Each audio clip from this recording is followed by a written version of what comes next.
Alright, so in the second of three videos on the Madden-Julian Oscillation, we're going to discuss theories for the Madden-Julian Oscillation. In particular, four theories that have been posed to explain the Madden-Julian Oscillation and its key characteristics.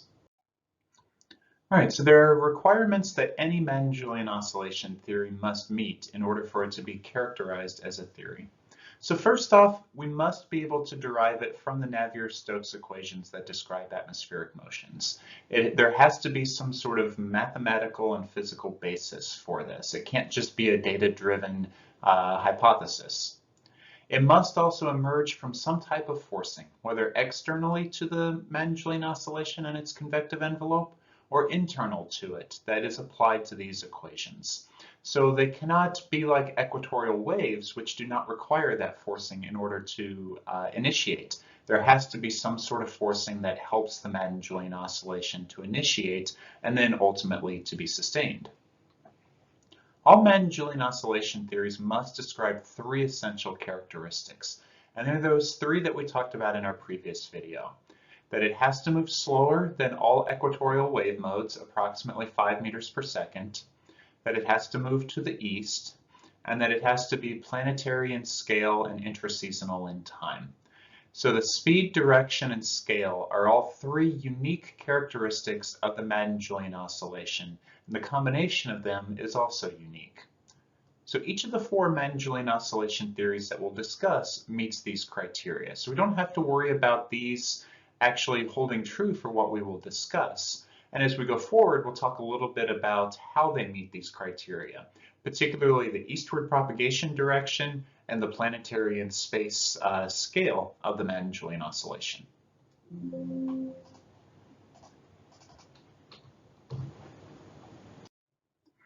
So there are also 7 additional Madden-Julian oscillation characteristics that we desire for a theory to be able to capture. However, it's not guaranteed that each of them will capture this, and there is some disagreement, particularly for some of them, whether they are essential to the Madden-Julian oscillation, and not all of them are necessarily unique to the Madden-Julian oscillation.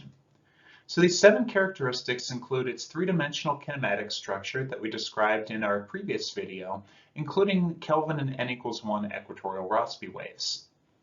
Secondly, its seasonal cycle, its north-south propagation with the seasons between the northern and the southern hemispheres. Also, its irregular duration. Yes, it typically lasts between 30 to 60, 30 to 90 days, but no two events are alike in terms of how long they last. It is not always regular in terms of its recurrence. One is not always immediately followed by another, as well as termination properties. Some decay over the maritime continent due to the barrier effect, others decay before then or after then in terms of their eastward propagation. It also should describe its multi-scale structure, which includes thunderstorms organized on multiple scales from the individual thunderstorms, so several kilometers, out to the planetary scale, many thousands of kilometers. It should also describe its modulation by other modes of tropical variability, such as ENSO, as well as shorter scale features like those associated with equatorial waves. It should also encompass the role of air-sea interaction, not necessarily a wind-induced multiplicative air-sea interaction as we'll describe for tropical cyclones, but just a basic air-sea interaction in terms of the ocean's effect on the atmosphere above and the atmosphere's effect on the ocean below. And that includes MJO's feedback to the oceans. And finally, it should ideally provide an explanation or remedy for why the MJO is relatively limited in terms of its predictability. MJO events are intrinsically limited by the predictability of individual convective clusters, and further, their organization on the larger scales associated with the Madden-Julian oscillation. So many of these characteristics we won't really touch on in terms of each of these theories. Most of this information about Madden-Julian oscillation theories is derived from Zheng et al. 2020 in the Reviews of Geophysics. And I would encourage you, if you're interested in more details about these Madden-Julian oscillation theories, their strengths, their weaknesses, and untold numbers of references for more details about them, to refer to that paper for more information.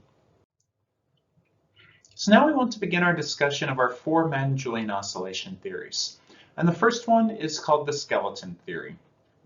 And it's visualized here, and we'll go into more detail about what this schematic means as we get to our next slide. However, here the Madden-Julian oscillation is characterized as a planetary scale envelope of organized convective systems on the meso to synoptic scales. So we see here these individual thunderstorm schematics representing different organization of thunderstorms between the meso and the synoptic scales, here organized within a larger planetary scale envelope with ascending and descending motions both within each thunderstorm as well as on the scale of the overall thunderstorm envelope. This trace here, labeled Q, indicates the moisture anomaly, a positive moisture anomaly to the east and a negative moisture anomaly to the west. And we'll talk more about that here in just a second. So let's dig into the skeleton theory here. Again, we have positive lower tropospheric moisture anomalies ahead of this thunderstorm cluster, organized on the planetary scale. So here, this is viewed as a predator and prey model. The prey in this case is this positive moisture anomaly that builds up ahead of the thunderstorms, which are the predators. So the envelope of thunderstorms propagates eastward as it consumes the prey, consumes the positive moisture anomalies, leaving negative moisture anomalies within their wake. This separation between the positive moisture anomalies and the planetary scale envelope of convection is unique to the skeleton theory.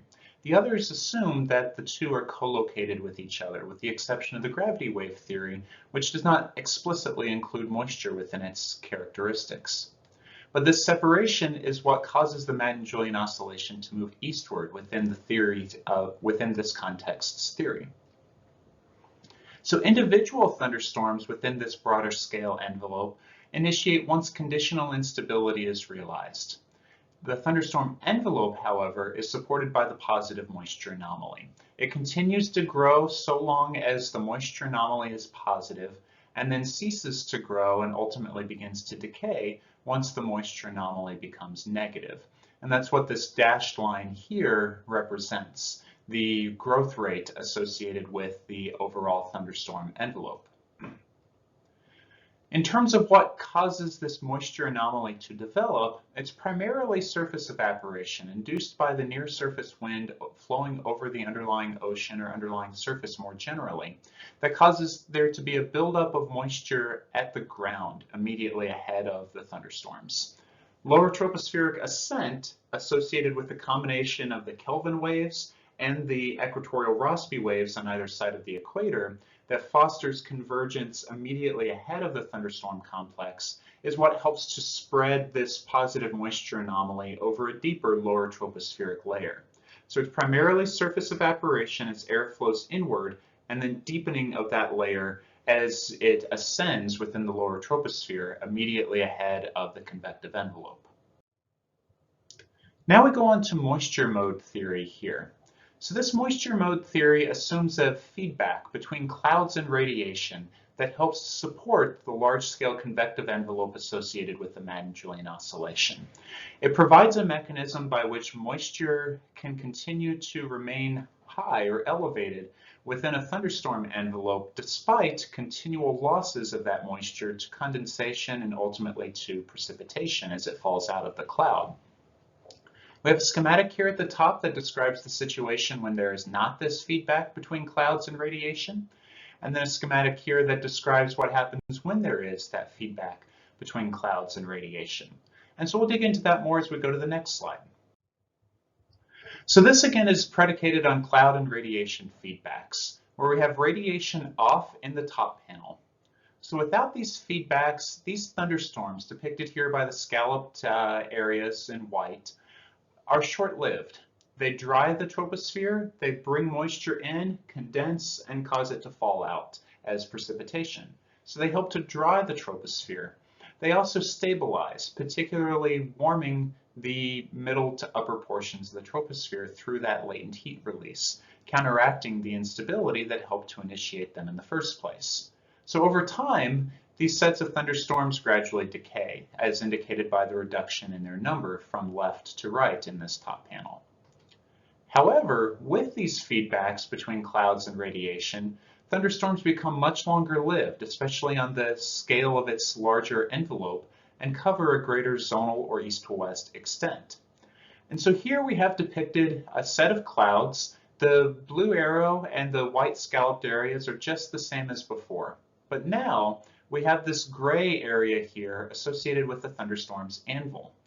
This thunderstorm anvil is very important to this cloud radiation feedback. So specifically, this expansive anvil that spreads outward given the divergent winds in the upper troposphere. So this anvil covers a much broader area than that of the thunderstorms and helps to account for the Madden-Julian Oscillation's planetary scale. So this anvil here traps outgoing long-wave radiation. In the radiation off case, all of the radiation given by these squiggly orange or salmon-colored lines is directed outward to space. Whereas here with the anvil, yes, some of it still is directed out to space, but note that there are a couple that are pointed downward now. So this helps to warm the entirety of the troposphere below. So this counteracts the loss of stability that otherwise would have been present.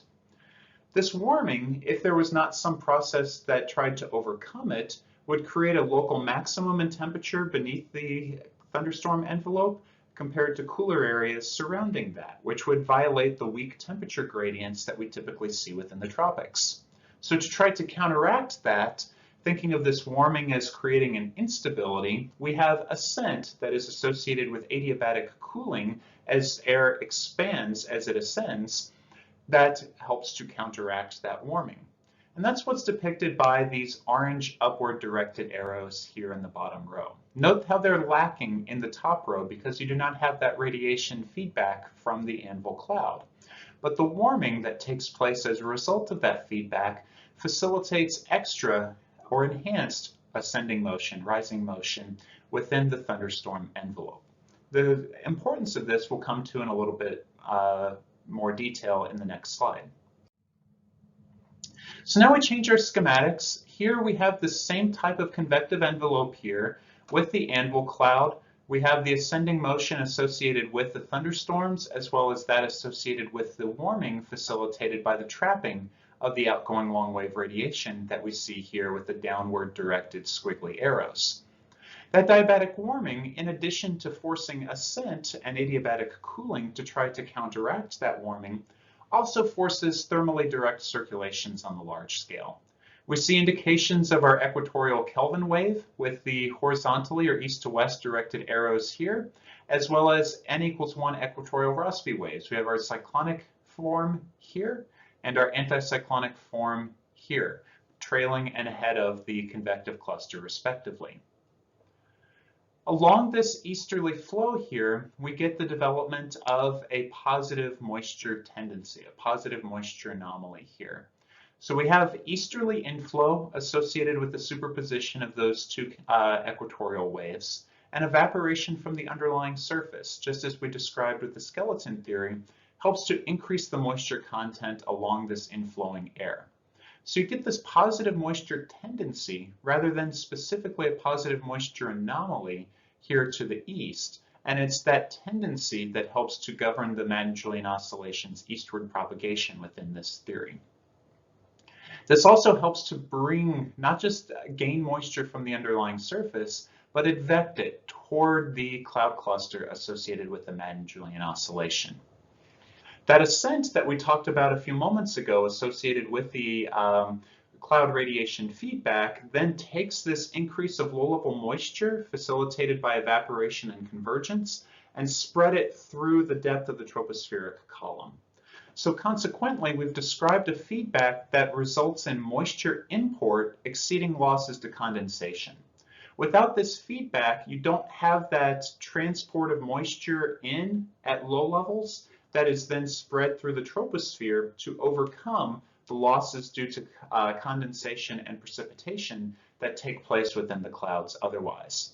So moisture mode theory is governed by an instability between cloud and radiation with a dynamical feedback through the equatorial waves that the cloud radiation feedback triggers that maintains moisture content and thus maintains the thunderstorms associated with the Madden-Julian Oscillation and the Madden-Julian Oscillation itself over a longer period of time.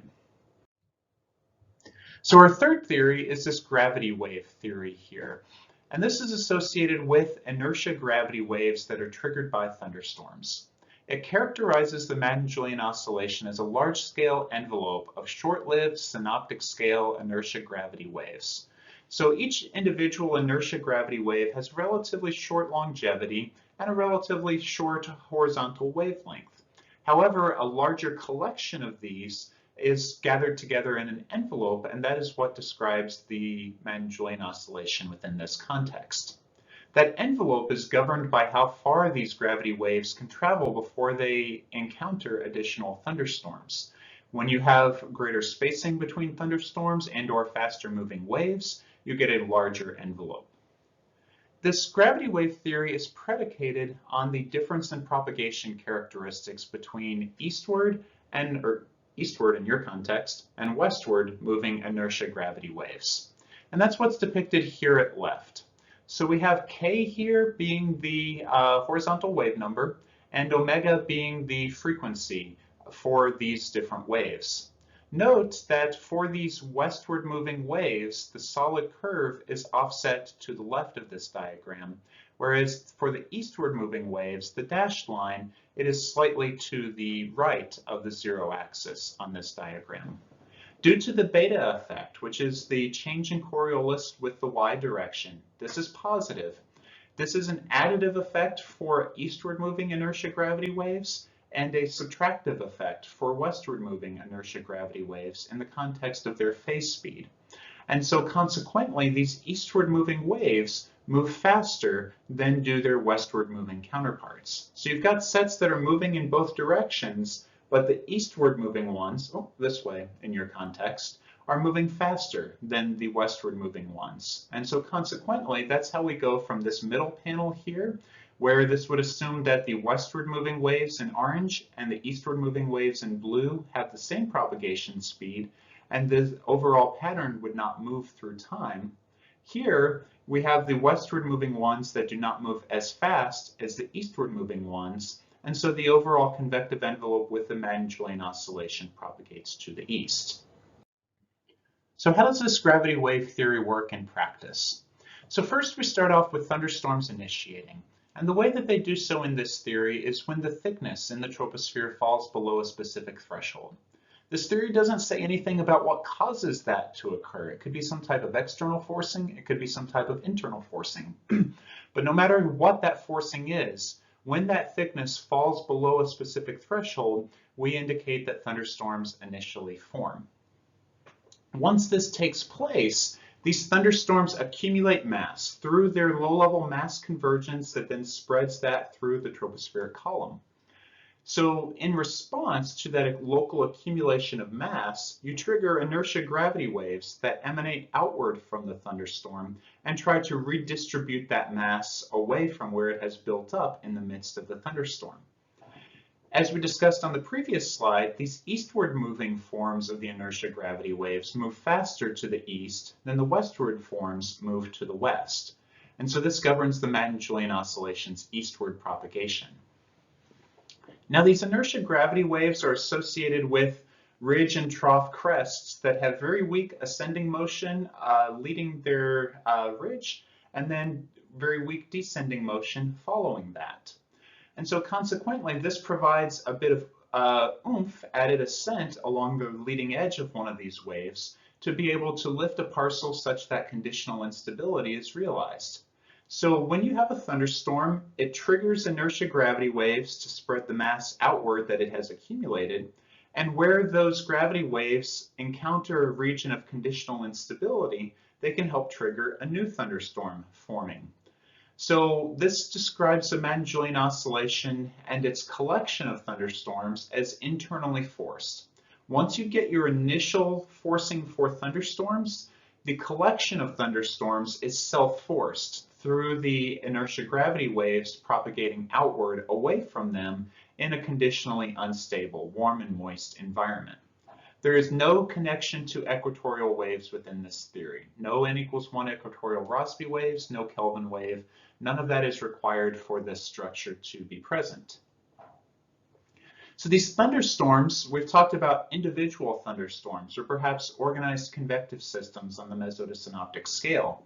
They coalesce on the larger planetary scale through what is known as self-aggregation, which we'll talk about more on the next slide. The Madden-Julian Oscillation's horizontal scale, that planetary extent, as I mentioned before, is governed by how far these inertia gravity waves can travel before they intercept thunderstorms. Because you have a collection of thunderstorms within this envelope, and these inertia gravity waves are propagating outward from any individual thunderstorm. They will pass around some, they will pass into others. How far they can travel on average before they intercept thunderstorms governs that overall planetary scale structure. So what is this self-aggregation? So self-aggregation describes the propensity for tropical thunderstorms to self-organize, to provide a mechanism for subsequent thunderstorm formation and then ultimately larger scale organization of those thunderstorms. So let's put this video here on the left-hand side into motion. The color shading here depicts lower tropospheric moisture anomalies, where reds indicate positive moisture anomalies and whites, yellows, and blues indicate negative moisture anomalies. The pulsating white and gray features are individual clouds or thunderstorms that are forming. And initially, they seem to be quasi-random in nature. However, over time, over the course of days within this simulation, we see the development of this dry patch here. And note how there are no thunderstorms or clouds pulsing within this region. It's simply too dry for them to be able to do so.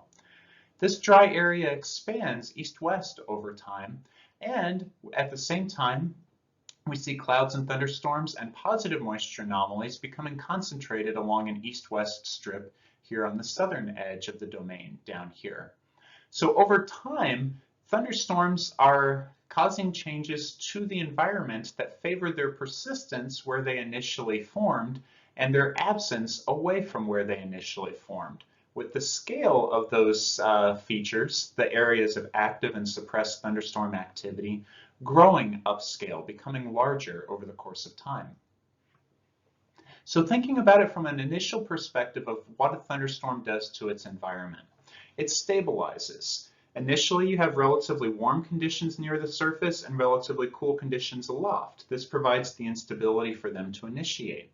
Thunderstorms use up that instability and ultimately cool the near surface layer and warm in the upper troposphere to overcome that initial instability.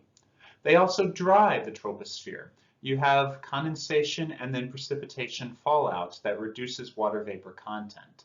So initially, thunderstorms from this basic context would not have the propensity to self-organize or self-aggregate. However, with these thunderstorm updrafts, you have mixing of saturated air, known as detrainment, outward from the thunderstorm into its immediate surroundings, where the saturated air ultimately evaporates, increasing the moisture content of the air, increasing the water vapor content, more specifically, of that surrounding air. So that helps overcome some of the drying that thunderstorms would otherwise accomplish locally. Furthermore, the diabatic warming associated with a thunderstorm, whether that be through condensation, as latent heat is released upon condensation, or through the upward spread of surface sensible and latent heat fluxes gained from the underlying surface, you create a warm column throughout the depth of the troposphere that increases the thickness, reduces surface pressure, and thus increases surface winds around and into that feature. When you increase the surface winds, you increase the surface sensible and latent heat fluxes, the rate at which you gain warmth and moisture from the underlying surface, both of which are directly proportional to the wind speed. And so consequently, you increase the moisture and increase the warmth through the environment changes facilitated by the thunderstorms that help to overcome what they would otherwise do. So in the aggregate, within the tropics, where these thunderstorms can be viewed as roughly isolated from the larger scale surroundings, thunderstorms actually help to warm and moisten their surroundings. And so consequently, over a longer period of time, you can get these thunderstorms to persist and through outflow boundary collisions, ultimately organize into larger scale phenomena. And so that's what this idea of self-aggregation within the gravity wave theory is all about. You have initial isolated thunderstorms that then trigger inertia gravity waves that trigger subsequent thunderstorms. And over time, that collection of all of those thunderstorms aggregates into a coherent planetary scale feature characterized by the Madden-Julian oscillation through this idea of self-aggregation. So finally, we come to our last theory, this being trio interaction theory, where trio implies three things that are interacting, as implied by interaction, with each other to result in the Madden-Julian oscillation. So here, it is dynamics, friction-induced boundary layer convergence, in specific associated with the low pressure anomaly of the leading half wavelength of a Kelvin wave here along the equator, that helps to couple thunderstorms, equatorial waves, or dynamics more generally, and moisture within a planetary scale envelope associated with the Madden-Julian oscillation. So we'll dig more into this schematic here as we get to our next slide. So what does this trio interaction theory look like? So first here we have a schematic of lower tropospheric circulations. We see our Kelvin wave here with westerlies to the west, easterlies to the east, and the low pressure anomaly extending out to the east from there. We have our equatorial Rossby wave, twin cyclones on either side of the equator here. And in the upper troposphere, we have the mirrored structure, also emphasizing twin cyclones to the east associated with the n=1 equatorial Rossby wave there as well, with divergence aloft and convergence at low levels, with enhanced thunderstorm activity taking place where that low-level convergence is maximized. Here we have our Kelvin wave solution, particularly the cyclonic half wavelength, leading that convective activity. Now, the Kelvin wave itself is not associated with any meridional motion, but all of that modeling that we've assessed with that has not included surface friction. We know that there is surface friction, and surface friction, no matter which hemisphere you're in, whether you're in the tropics or otherwise, causes air to converge into areas of low pressure, air flowing across isobars toward the center of the area of low pressure. And so consequently, as depicted by these hatched arrows that we see here, that low pressure anomaly associated with the leading half wavelength of the Kelvin wave is also associated with locally enhanced low-level convergence. So this helps to trigger new thunderstorms to the east of the Madden-Julian oscillation's convective center, which is given by the dotted region with the hatched arrow here to the west. Here, these are our new thunderstorms developing with the smaller arrow here just to the east. As this is taking place, we also get moisture mode instability, which we described in the context of moisture mode theory several slides back. This helps to increase moisture and conditional instability to the east, which helps to facilitate the Madden-Julian oscillation's eastward propagation. So we have dynamical forcing that helps to initiate thunderstorms within a larger scale envelope that allows moisture mode instability to then take place, with that, in this case, primarily increasing moisture and conditional instability to the east, rather than necessarily facilitating the long-term persistence of the thunderstorms. This does help facilitate the Madden-Julian oscillation's eastward propagation. There is an offset between this region of newly developing thunderstorms and the core thunderstorm region associated with the Madden-Julian oscillation. And this offset here is what allows the warming to be spread out over a larger area, rather than confined to the narrow area of convergence between the Rossby and Kelvin waves. And so consequently, that offset that leads to warming being spread out over a greater horizontal area leads to the Madden-Julian oscillation's planetary scale rather than synoptic scale structure. So here we have dynamics associated with the equatorial waves that are facilitating convection, and the feedback between convection and radiation is facilitating this moisture mode instability that helps to lead to the Madden-Julian oscillation propagating eastward as moisture and conditional instability are maintained within the environment. So this wraps up our discussion about Madden-Julian oscillation formation theories. If you're interested in more details, again, I refer you to the Zhang et al. 2020 Reviews of Geophysics article describing these four theories in an excellent and extensive detail. The specific reference is contained within the lecture notes for this material. In our last video on the Madden-Julian oscillation, we'll talk about ways in which we can monitor and identify the Madden-Julian oscillation. But for now, thanks for watching this video about Madden-Julian oscillation theories.